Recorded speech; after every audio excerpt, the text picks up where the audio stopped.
ओम श्री गणेशाय नमः। ओम श्री सरस्वत्यै नमः।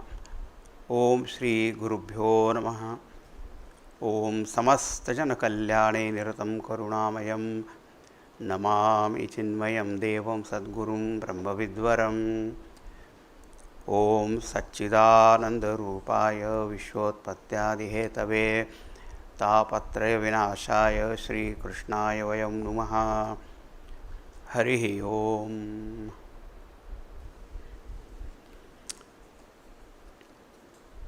श्रीमद् भागवत में योग के विषय में जो संदेश प्राप्त है उन्हीं को हम देख रहे हैं।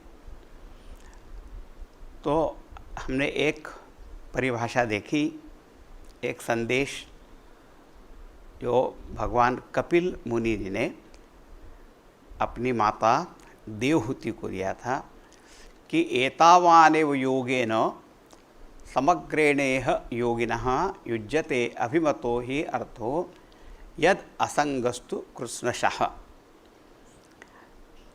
कि योग अभ्यास के द्वारा एक चीज़ जो प्राप्त करनी है वह है पूर्ण रूप से सर्वशः परम वैराग्य अनासक्ति हो जाना, कहीं भी कोई आसक्ति नहीं हो। ये एक बात सुन के हमको थोड़ा डर लगता है, लेकिन थोड़ा प्रयत्न करते रहना चाहिए। अब एक बात और बताइए कि मन का स्वभाव क्या है कि वो किसी न किसी को पकड़ के रखता है। यदि एक जगह से हटाना हो तो उससे कोई और अधिक आनंद देने वाली कोई चीज़ उसको दिखानी पड़ती है। एक थोड़ा सा नियम है सामान्य, छोटे बच्चे के हाथ में ही यदि कोई ऐसी तीक्ष्ण धार वाली कोई चीज़ है और छोड़ता नहीं है वो, तो सोचा चॉकलेट दिखाएंगे ना तो उसको छोड़ देगा और चॉकलेट लेगा, क्योंकि उसको समझ में आता है। हम बड़े भी बन जाए तो क्या हुआ, सिद्धांत तो वही रहता है। इसलिए क्या है, हमारा जो मन है वो हमेशा सुख की खोज में आनंद ढूंढ रहा है। तो अब तक जिसमें मिला उसमें जाता है। अब उसमें हटाने के लिए थोड़ी तकलीफ तो होगी, कष्ट होगा, लेकिन इससे बढ़कर कोई आनंद है ऐसा जब पता लगेगा और उसको जाएगा, जैसी झलक मिलती रहेगी ना, देखो उस पर जाएगा। वही बात अब यहाँ पर बता रहे हैं कि एक और विषय से हटाना एक बात हुई, लेकिन कोई ऊंची चीज़ भी तो उसको मिलनी चाहिए।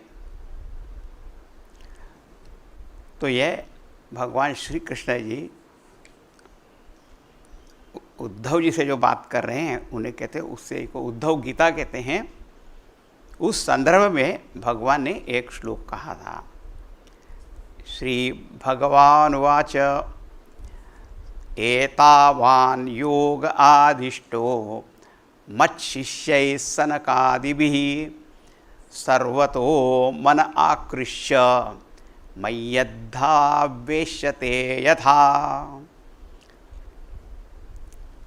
यह उद्धव गीता के प्रसंग में एक बार उद्धव ने ऐसा प्रश्न पूछा था कि आदमी जानते हुए भी कि विषयों में वो सुख नहीं होता, उसमें इतनी समस्या होती, फिर भी वो जाते रहता है, ऐसा कहा था।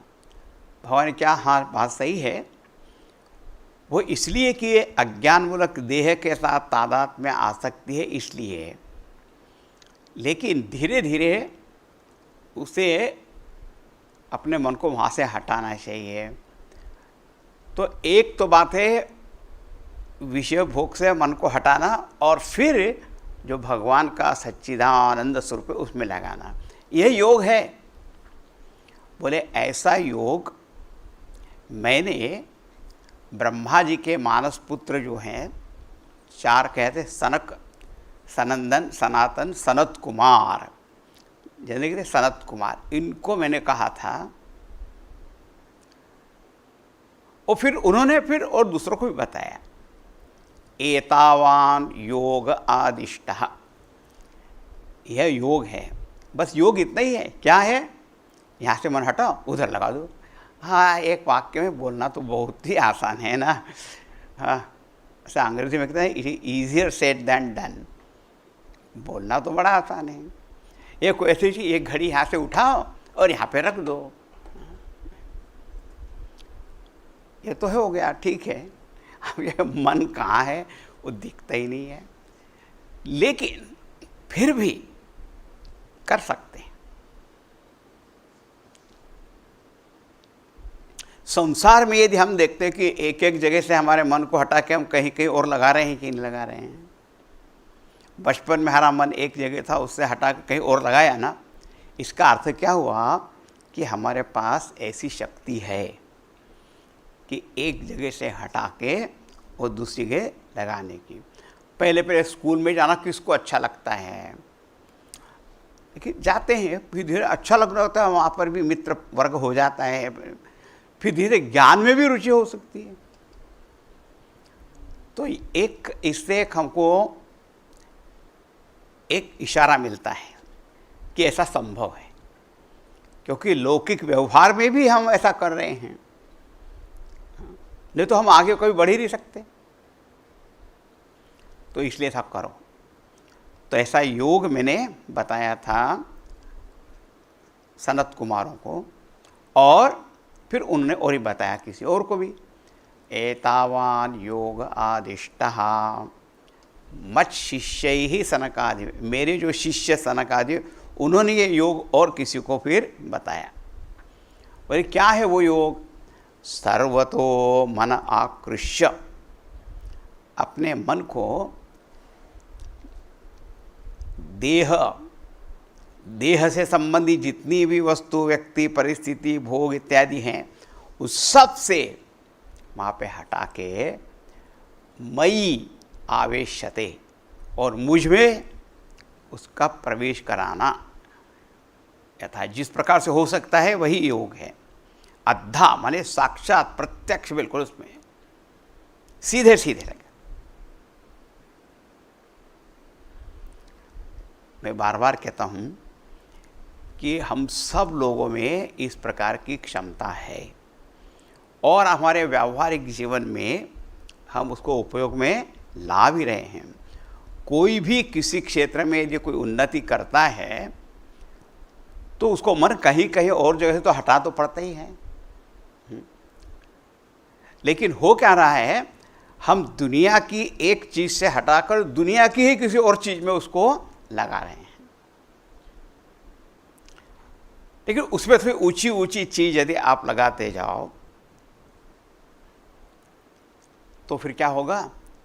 सबसे उचित परमात्मा है, तो वह आनंद स्वरूप परमात्मा है। ऐसे जो सत्संग आदि से पता चलेगा, धर्म पालन से जितना मन शुद्ध होगा, सत्संग से ये ज्ञान मिलता रहेगा, और यदि हम प्रयत्न करेंगे तो ये भी संभव है। इसलिए हमें ऐसा नहीं कहना चाहिए कि ये तो नहीं हो सकता है आपसे। जब हम गड़बड़ बातें कर सकते हैं तो अच्छी बात क्यों नहीं कर सकते? ये तो करना में सामर्थ्य तो है ना, शक्ति है, सामर्थ्य है, बुद्धि है, उससे यदि हम एक प्रकार के काम कर सकते हैं तो इसको भी कर सकते हैं। भोग कर सकते हैं तो योग क्यों नहीं कर सकते? एतावान योग आदिष्टो मच्छिष्य सनकादिभिः सर्वतो मन आकृष्य मयि अद्धा आवेश्यते यथा। भगवान कहते मैं तो सच्चिदानंद स्वरूप हूँ,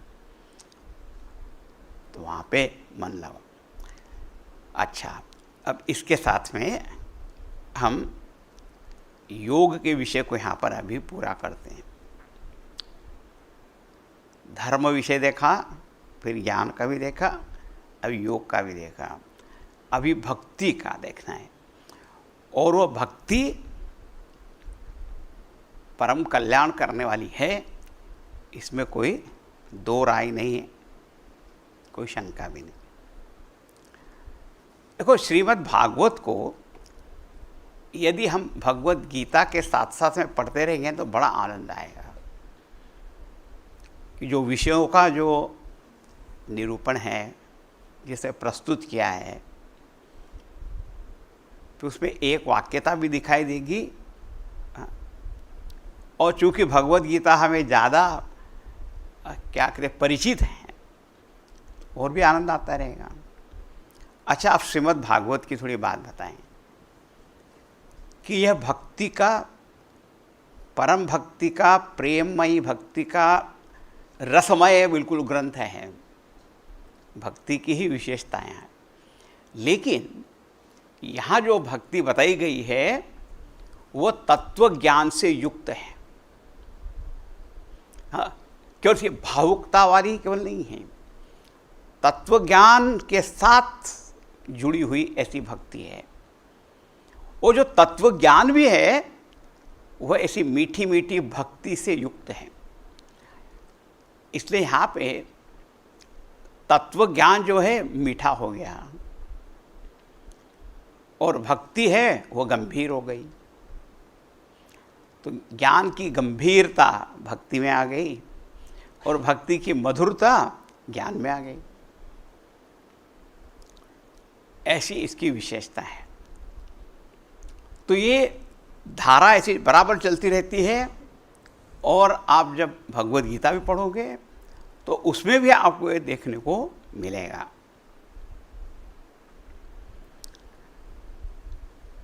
अब देखो, अगला श्लोक जो हम भक्ति के संबंध में देखेंगे, उसको पढ़ने पे आपको लगेगा कि तो ज्ञान की बात यहाँ पर दिख रही है, लेकिन मैंने पहले कहा कि ज्ञान युक्त यहाँ पे भक्ति है। अब वो कैसे है, तो अगला श्लोक जो है वो छठे स्कंद का है, षष्ठ स्कंद। इसमें 16वां अध्याय और 63वां श्लोक 63। अब उसमें क्या बात है रहे, देखो यहाँ पे कहा श्री भगवानुवाच। अब ये श्री भगवान जब वो कहते हैं ना, कौन से भगवान? भगवान तो एक ही है, लेकिन कभी कभी वो अलग अलग ऐसे रूप में भी बोलते हैं। तो कभी कहीं श्री भगवान, नारायण भगवान ने ऐसा कहा, भगवान ने कहा, श्री कृष्ण जी ने ऐसा कहा। यहाँ पे कहा श्री भगवान वाच, ये भगवान है संकर्षण भगवान। ये संकर्षण भगवान कौन है? सहस्त्र फण वाले शेष भगवान, अनंत। ये शेष भगवान है संकर्षण, वो भी सबको खींच लेते अपनी ओर। हाँ, तो एक परंपरा भागवत की वहाँ से भी शुरू हुई, ऐसे बताए जाते हैं। तो ये जो संकर्षण भगवान है, यही श्री राम अवतार में लक्ष्मण के रूप में अवतरित हुए थे और श्री कृष्ण अवतार में बलराम के रूप में अवतरित हुए। ऐसे श्री संकर्षण भगवान की जय हो। अब एक कथाई कैसे आई, बहुत विस्तार की है वैसे वहाँ पे वो, लेकिन आपको जितनी ज़रूरी उतनी बात बताऊँ। वहाँ पे एक कथा आती है चित्रकेतु राजा की। उनको पुत्र नहीं था, दुखी थे, वे बहुत अच्छे राजा थे, सब कुछ समृद्धि, सब कुछ थी, सब कुछ था। कृतद्युति उनकी पत्नी का नाम था, वैसे और भी दूसरी भी रानियां थी। तो एक बार उनके महल में ऋषि अंगिरा और नारद जी दोनों आ गए। तो उनका स्वागत वगैरह किया, सब कुछ किया और फिर अपना दुख भी बताया। फिर कहा अच्छा आपको पुत्र होगा, उन्होंने आशीर्वाद दिया। तो बोले पुत्र कैसा होगा? तो बोले उससे आपको सुख भी मिलेगा और दुख भी मिलेगा। हाँ, और बड़ी विचित्र वहाँ पे वो कथा है। तो इधर खुशी भी हो रही है, सुख, और लेकिन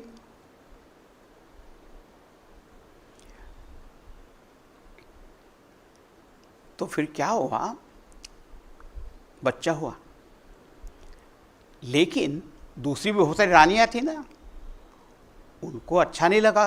उनको लगा कि ये रानी जिससे ये पुत्र पैदा हुआ, इसकी तो महत्ता बढ़ जाएगी और हमारी तो कुछ नहीं रह जाएगी। सौतियाँ डाह बोलते उसको। हाँ, उन्होंने कुछ प्लानिंग करके बच्चे को जहर दिया, बच्चा मर गया। तो इधर खुशी हुई कि बच्चा हुआ, उधर ये भी चला गया। इतने दुखी हुए, रोने लगे।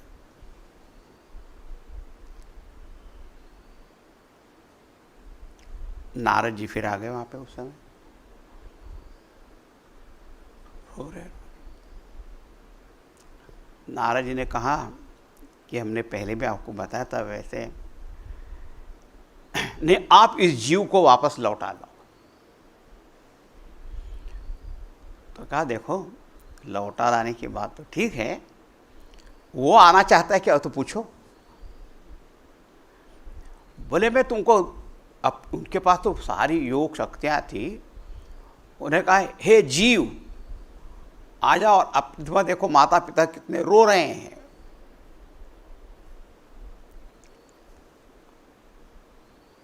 वापस आ जाओ। और जीव कहता है अब तक मेरे नया कितने जन्म हुए, पता नहीं कितने माता पिता हुए, कितने क्या हुए, अब मेरा कोई संबंध नहीं है, और कैसे चला गया।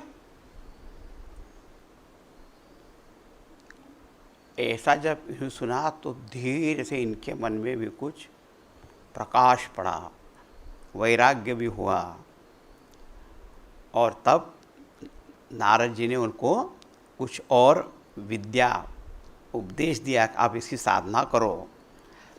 साधना करने पर वो विद्याधर की प्राप्ति हो गई, पद की प्राप्ति हो गई। और फिर संकर्षण भगवान के पास वहाँ पर पहुँचे। उनका हृदय पूरा बदल गया था, भक्त बन गए, भक्त। आपको मैंने बहुत संक्षेप बताया, लेकिन वहाँ पर जो उपदेश वगैरह काफ़ी सुंदर है वो सब। तो अब भगवान के पास जाए तो संकर्षण भगवान को देख के प्रसन्न, भक्ति प्रधान है अब ये। तब उस समय संकर्षण भगवान ने भी उनको ज्ञान का उपदेश किया हुआ है। हाँ, और उस संदर्भ में एक बात यहाँ पे आई, वो हम यहाँ पे देखते हैं। क्या कहा उन्होंने? भगवान ने कहा चित्रकेतु को, अब तो विद्याधर बन गया था, लेकिन अब उसको कहा एतावान एव मनुजैहि योग नैपुण बुद्धिभिः स्वार्थ सर्वात्मना ज्ञेयो यत् परात्मैक दर्शनम। मैंने कहा ना कि यहाँ की जो भक्ति है वो ज्ञान युक्त है। यहाँ पे कहा, उन्होंने कहा देखो चित्रकेतु सुनो, एतावान एव,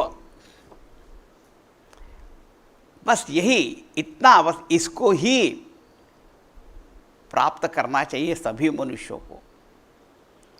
मनुष्य अपना स्वार्थ किस में है वो भी नहीं देखते हैं, उनको पता ही नहीं है। देखो ये स्वार्थ शब्द ऐसा हो गया, क्या कहते हैं, अहंकार, स्वार्थ, ईगो, सेल्फिशनेस, बड़ा स्वार्थी आदमी है। लेकिन स्वार्थ शब्द का स्वस्य, अपने स्वयं का परम अर्थ कौन सा है, जीवन का असली स्वार्थ क्या है? अभी हम अपने धन प्राप्ति को बहुत बड़ा लाभ समझते हैं। दुनिया में किस किस चीज़ को हम बड़ा समझते हैं? मुझे धन मिल जाए, मुझे पद मिल जाए, प्रतिष्ठा मिल जाए, नाम बड़ा हो जाए, भोग मुझे मिल जाए, सब लोग मेरी बड़ी तारीफ करें, मेरे बहुत फॉलोअर्स हो जाएं, है ना। यही तो सब हम इसको समझते, ये मिल गया तो बड़ा स्वार्थ है। लेकिन इनमें से एक भी न कोई टिकने वाला है, न कोई आनंद देने वाला है, अनेक शत्रुओं को जरूर उत्पन्न करने वाला है। तो जो असली स्वार्थ है वो तो परमार्थ प्राप्ति में है। तो यहां पे इन्होंने कहा, देखो, एतावानेव स्वार्थः, सबसे बड़ा आदमी का स्वार्थ है। समर्थ रामदास स्वामी हुए ना, उन्होंने मराठी में ऐसा कहा, लिखा है कि पूरा संसार तो एक बाजार है, बाजार, सुपरमार्केट है सब, और सब लोग अपना अपना प्रॉफिट कमाने में लगे हुए हैं।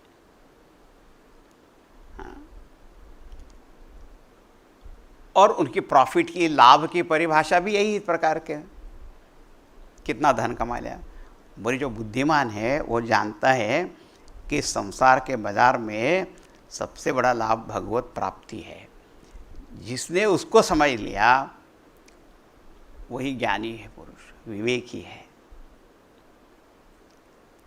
यहाँ पर कहा कि एतावान एवं मनुजैहि, मनुज माने सारे मनुष्यों को, स्त्री हो पुरुष हो, वो कैसे मनुष्य हैं? योग नैपुण बुद्धि भी, ये विशेषण है मनुष्य का। ऐसे लोग, ऐसे मनुष्य, बुद्धि भी, जिनकी बुद्धि नैपुण, निपुणता को प्राप्त हुई है। कैसे? योग, योगाभ्यास के द्वारा जिनकी बुद्धि निपुण माने कुशल हो गई है, ऐसे लोगों के द्वारा सर्वात्मना स्वार्थः ज्ञेयः, उनको ये जान लेना चाहिए, ज्ञेयः सर्वात्मना, पूरी तरह से, पूरे हृदय से उनको ये समझ लेना चाहिए कि हमारा असली स्वार्थ किसमें है? यत् परात्मैक दर्शनम, पर माने परमात्मा, आत्मा ने अपना, परमात्मा और अपनी जो एकता है उसका दर्शन, उसकी आत्मानुभूति, वह सबसे बड़ा लाभ है।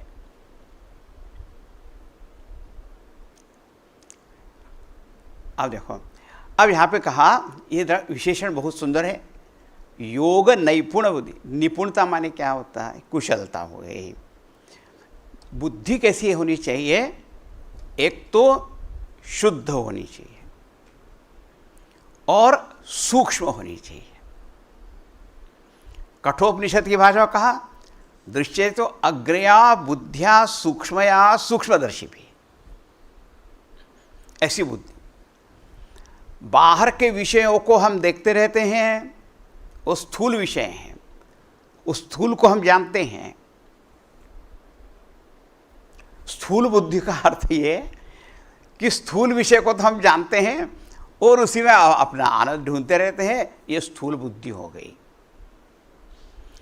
लेकिन और सूक्ष्म व्यवहार में ही है कि भाई साहित्य पढ़ने वाले कितने लोग होते हैं, व्याकरण, न्याय, मीमांसा, ओहो, दर्शन शास्त्र, विज्ञान, इसको ही समझने वाले लोग तो और भी कम कम होते चले जाते हैं। नहीं देखा आपने? प्राथमिक कक्षा में, स्कूल में कितने बच्चे होते हैं? कॉलेज में जाते जाते कितने होते हैं? पोस्ट ग्रेजुएशन में, रिसर्च डॉक्टरेट वाला में अपने आप कम होते जाते हैं ना, क्योंकि बुद्धि सूक्ष्म लगती है उसमें तो। और सबसे सूक्ष्म बुद्धि है ये जो आत्म तत्व, ये बाहर का विषय बनता ही नहीं है, लेकिन उसको जानने की वृत्ति होना, इच्छा होना।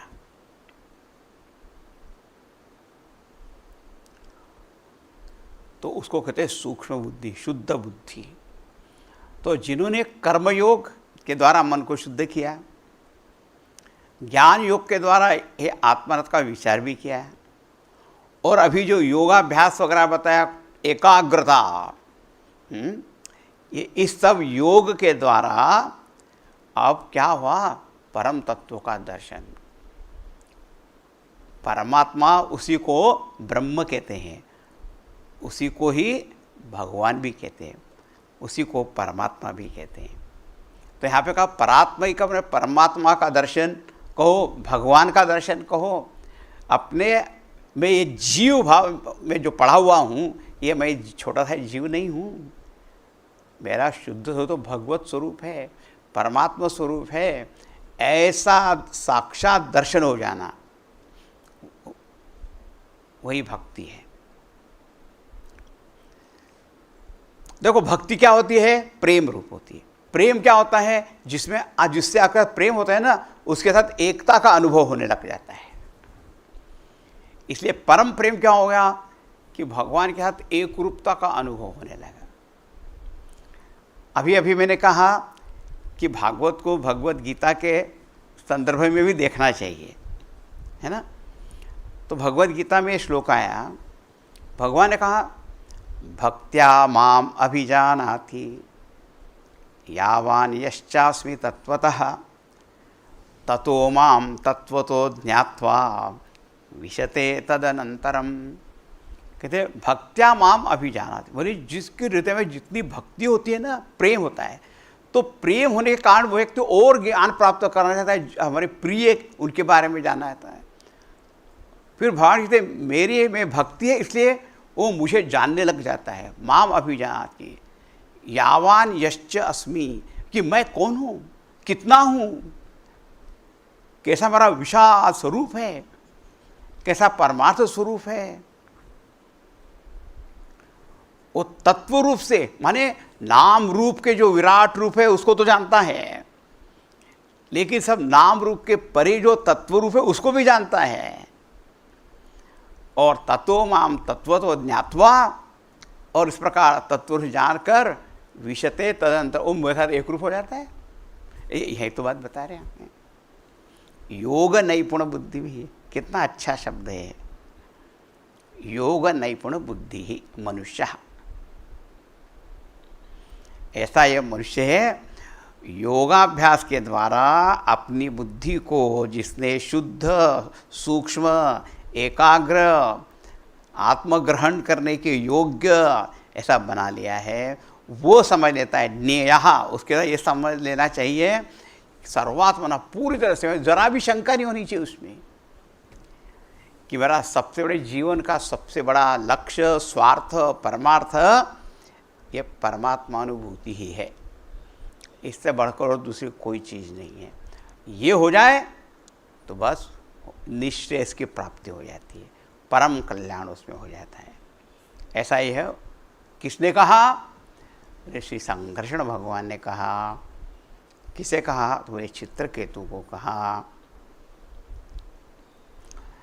अरे ये तो चित्रकेतु को कहा था। यदि हम ऐसे ही समझते रहेंगे कि चित्रकेतु को कहा था और श्री कृष्ण ने तो उद्धव को कहा था या अर्जुन को कहा था, हमें थोड़ी कहा था, तो ये सब भागवत और गीता पढ़ने का कोई फायदा ही नहीं है। भागवत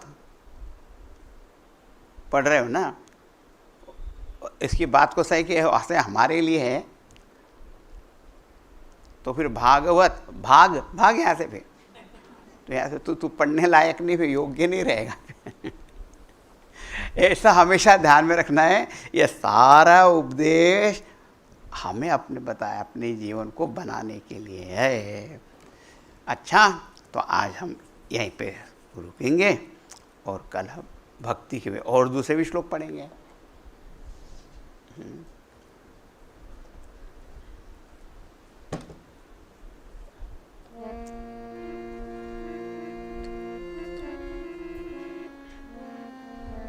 श्री कृष्ण गोविंद हरे मुरारे, हे नाथ नारायण वासुदेव।